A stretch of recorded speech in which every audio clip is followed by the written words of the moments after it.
Hi everyone, welcome to Daily Revelations. So today is the last day of videos for Nehemiah 2. Of course, you got things to study through the weekend, as I do as well. But in Nehemiah today, we were looking at what kind of leadership principles did Nehemiah use as he was put into this new role. And man, I didn't think I'd get so much out of this, but I have a large list of things that are really sorting out right now. Good things for thought and things that God just put on my heart.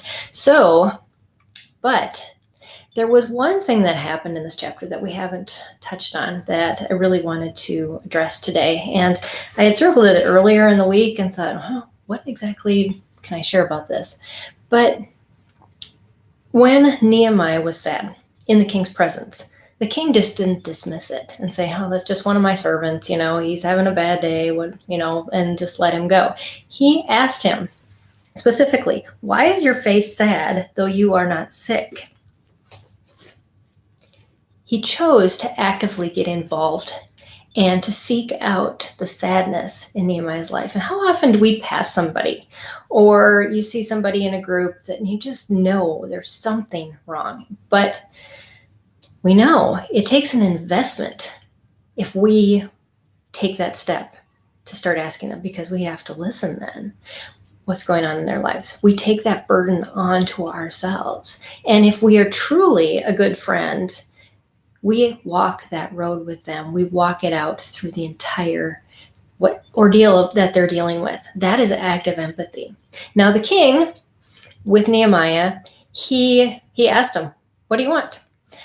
He personally wasn't going to have to give too much. Here he had this entire kingdom. What did he give him? He gave him some letters. He gave him some timber. He had a huge forest. And he allowed him time off.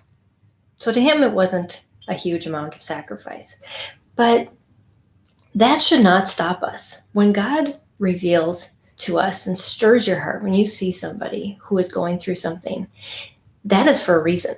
And it's disobedient when God reveals those things to walk and continue walking on the other way, instead of stopping and saying, I don't think I have time, but God thinks I do.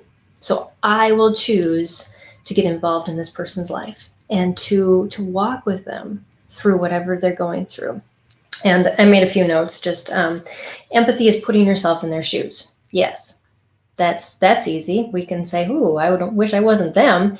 But active empathy goes on. It gives time.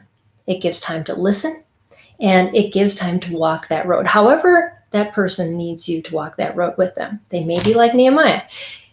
Do you have a couple things that you could share with me? Or they may be somebody who may be dying, and they need you there with them just to reassure them of whatever, and to just be a friend. So praying for them is another way, and then sticking it out to the end. It's sometimes those roads get really tough, and I know parents like in our community who have children with special needs, this is a lifetime commitment, and to walk alongside a parent who has a child with special needs is a huge act of empathy. But they need those people in their lives who are willing to be there for them and to listen, to not judge.